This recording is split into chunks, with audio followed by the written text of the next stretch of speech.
Hearing loss is a common feature of the Filipino life. 1 in 6 Filipinos are actually affected with some form of hearing loss. And it's possible to keep your hearing healthy throughout your entire life is with your proper ear care. I'm Dr. Freddy Gomez, and our goal here on the program is to help you better understand the care you need and deserve. You're watching MedTalk Health Talk on CNN Philippines.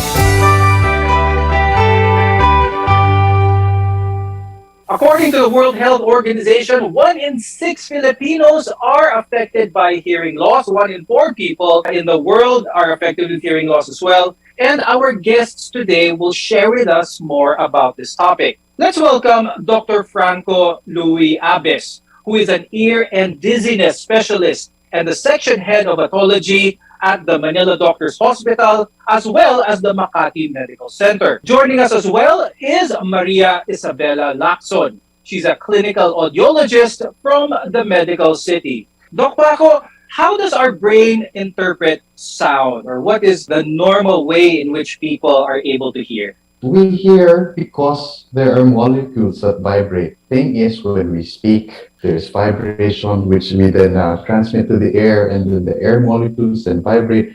And then we tend to catch these air molecules, these vibrations by our concha, which are then caught and then are transmitted into our ear canal. And thus, our tympanic membrane then catches all these sound waves and are then concentrated by the middle ear into the oval window of ours, and then it is received by our cochlea, which then acts as a transducer, which transforms all these mechanical sound waves into electrical signals, which are then transmitted to our brain and are thus interpreted as sound by our brain.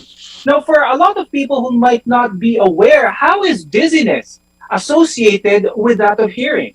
Well, the thing is, our ears are not just meant for hearing, also holds our receptor organs for balance, one in each of our ears, which comprise of our utricles, and then our saccules, and our semicircular canals on each ear.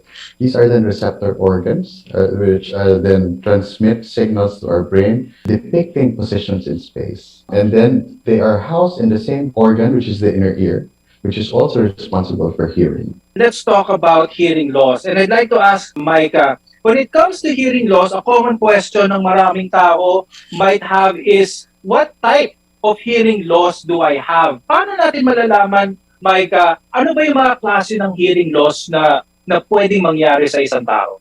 Depending on what is causing your hearing loss, that's when we can call it conductive, which is either depending on what is causing your hearing loss, that's when we can call it conductive, which is either outer ear or middle ear. So depending on what's causing it, it could be an infection, or it could be something like noise-induced hearing loss, age-related hearing loss. That is how we're going to classify what type of hearing loss you have.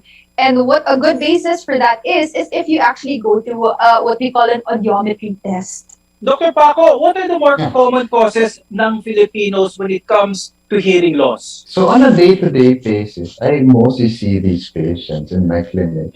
So commonly from all ages, being from children to adults, very common to have impacted cerumen inside their ears. Because sometimes we have this habit, especially during the pandemic, to over-clean our ears. So the problem is, instead of the wax going out naturally, as a natural cleaning mechanism for our ears, we tend to compact it by using earbuds or putting something inside our ears. And then the cerumen becomes impacted, it occludes the ear canal, thus causing some form of conductive hearing loss. With that type of hearing loss, Dr. Paco, simply removing or cleaning the ear of that obstruction, will that be able to bring back the normal hearing of the person? Well, most of the time it does. But then sometimes it's not just the impacted cerumen that's a problem. Some of these patients might be suffering from middle ear problems, such as when they have a perforated eardrum underneath that impacted cerumen, that it can cause further conductive hearing loss. But then sometimes, especially in the elderly patients, it's not just an impacted cerumen, they might have some form of sensory neural hearing loss, or which what we call as age-related hearing loss, such as presbycusis, on top of the impacted cerumen. Thus, these patients could have what we call mixed hearing loss as well. When a person comes to you with hearing loss, pantay ba ang hearing loss ng kaliwang tenga at ng kanan, or is it mostly one ear is more affected than the other? I have had cases, a variety of cases actually, Doc, and it's very case to case. Now, it's also, like I said, dependent on what's causing it. If it's sensory neural hearing loss, that's probably because of age, like what Dr. Abe said, age-related hearing loss or noise-induced hearing loss. It could be what we call symmetrical, wherein both hearing thresholds, the lowest levels that we can hear, are more or less at the same level. Now, what could cause unilateral or one-sided hearing loss could be a multiple of reasons. One is impacted cerumen. If we go a little bit on the more serious side, we have already what we call acoustic neuromas, vestibular schwannomas. Those are tumors naman. So, part naman of the hearing tests that we provide our patients with is we actually test both ears separately. So we can pinpoint, is it really symmetrical, or is he or she having difficulty in just one ear? Micah, I'd like to follow up with ano yung mga more common causes ng noise-induced hearing loss dito sa Pilipinas? Because we live in such an urban, like a very population-dense area, traffic is one of the leading causes, and then something as simple as using our earphones and our headphones for music that's too loud, that's also very dangerous. I've been seeing certain drops in what we call noise frequencies actually with our patients recently, and what's dangerous about that is lalo na if we enjoy the music that we like, our tendency is to boost up the volume. Now, when we return, we'll talk about how we determine that you have hearing loss and how hearing loss affects people, especially senior citizens. We'll be right back. We're your connection to healthcare. You're watching Net Talk Health Talk.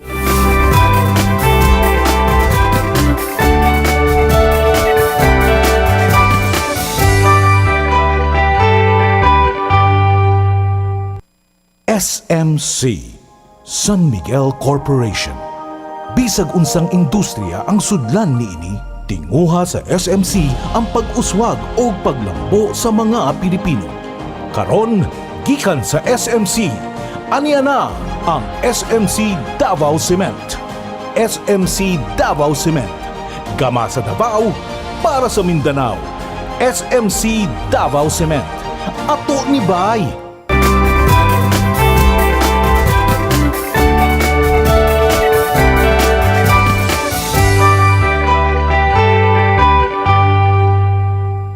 I'm Dr. Freddy Gomez, and you're watching Med Talk Health Talk. So our topic for today is hearing loss in observance of World Hearing Day, where the theme is to hear for life and listen with care. Now, earlier on the show, we talked about some of the different causes and types of hearing loss na mention ng ating mga guests. This time, I'd like to talk about the symptoms that might prompt you that you may have some form of hearing loss, and what are the tests? What can you do once you determine that? What are some of the common symptoms that Filipinos or people might not really pay attention to, but it could already be a sign of hearing loss? Number one, probably lack of comprehension when somebody speaks to you. So it's a very common symptom, especially if you have asymmetric hearing, meaning one of your ears is louder than the other or is weaker than the other. So that's the known cause. Or sometimes, even if when you have asymmetric hearing, you have difficulty in sound localization. You don't know where the sound is coming from. So those are the two things when you have asymmetric hearing. But when you have a hearing loss on both ears, there could be lack of comprehension in words. Whenever you watch TV, you have to put up the television or the radio at a very, very high volume as compared to other people. Or some people would even complain that you talk so loudly. So these might be some of the symptoms in which you might suspect that someone has hearing loss. Now, Micah, when it comes to testing or diagnosing hearing loss, what is the test that is most beneficial for audiologists and hearing specialists as well? It will also depend on the age, depending on how old the patient is, because sometimes they won't be able to respond and we can't collect the information that we need. But generally, we have three important tests that I would like to highlight. The first is the pure tone audiometry test, wherein you're going to be hearing a series of beeps, and all you need to do is like a click of a button or a raise of a hand. We know the lowest level of what you can hear. The other is called the speech audiometry test, wherein um, the tester or the audiometrician or the audiologist will be saying different words that have been validated already, and all the patient needs to do is repeat them back to us so that we can know how clear and how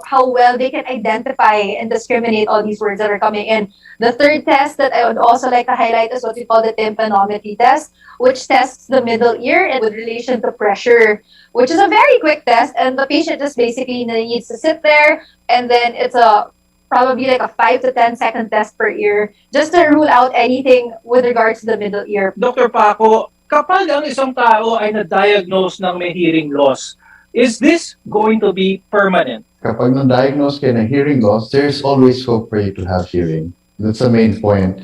At this day and age, no one should be deprived of functional hearing anymore.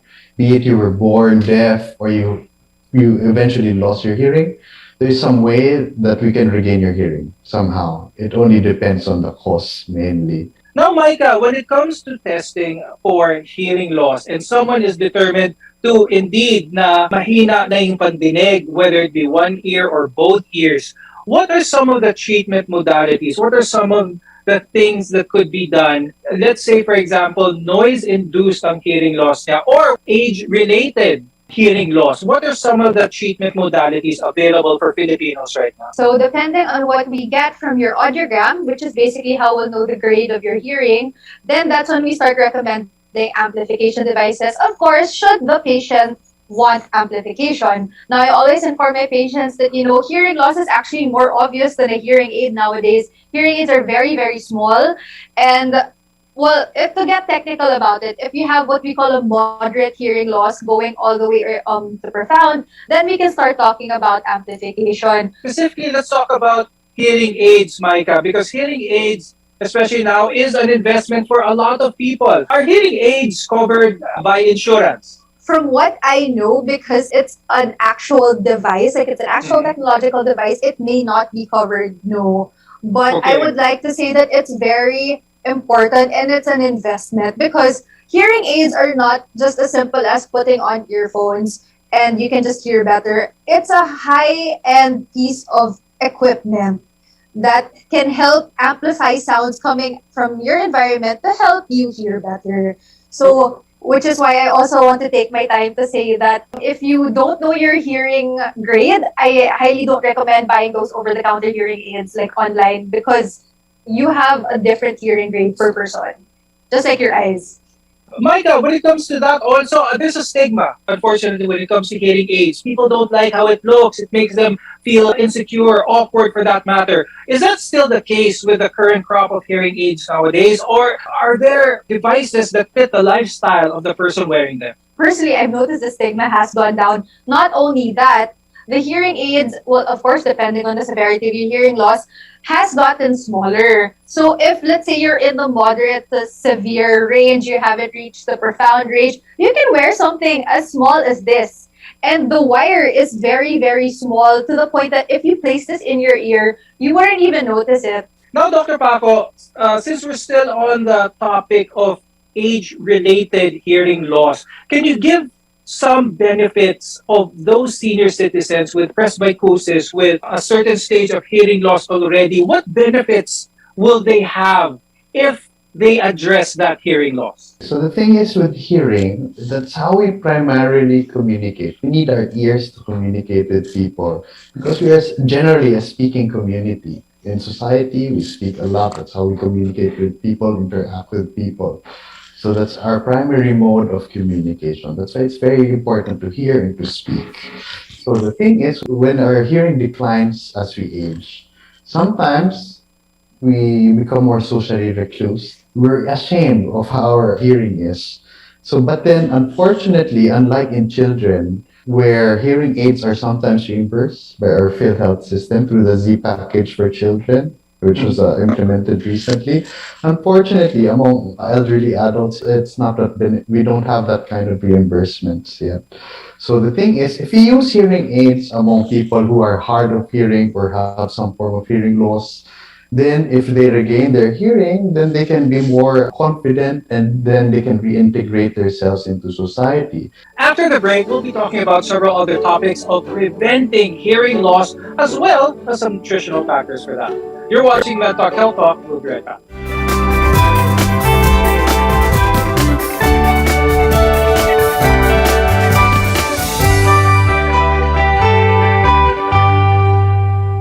SMC, San Miguel Corporation. Bisag unsang industriya ang sudlan niini, tinguha sa SMC ang pag-uswag o paglambo sa mga Pilipino. Karon, gikan sa SMC, aniya na ang SMC Davao Cement. SMC Davao Cement. Gama sa Davao, para sa Mindanao. SMC Davao Cement. Ato ni Bay.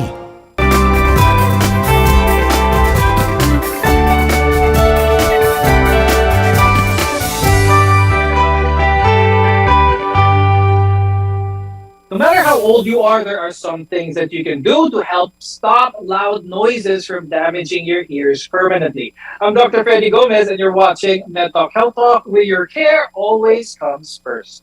Micah, when it comes to noise-induced hearing loss, earlier in the show, you talked about how nowadays a lot of people use their earphones at such high levels. How can this be prevented? What are some of your tips for those who like listening to loud music? So nowadays, most devices like phones already have a suggested level, volume level, and sometimes they come with warnings if you boost up the volume. So try to keep it at that level, at that what they consider a safe level. Another thing that I would suggest is also taking frequent silent breaks, as we call it. So even actually with occupational safety and health standards, they ask that for people who work in very noisy environments to take frequent breaks, because that gives our inner and outer hair cells in our ear.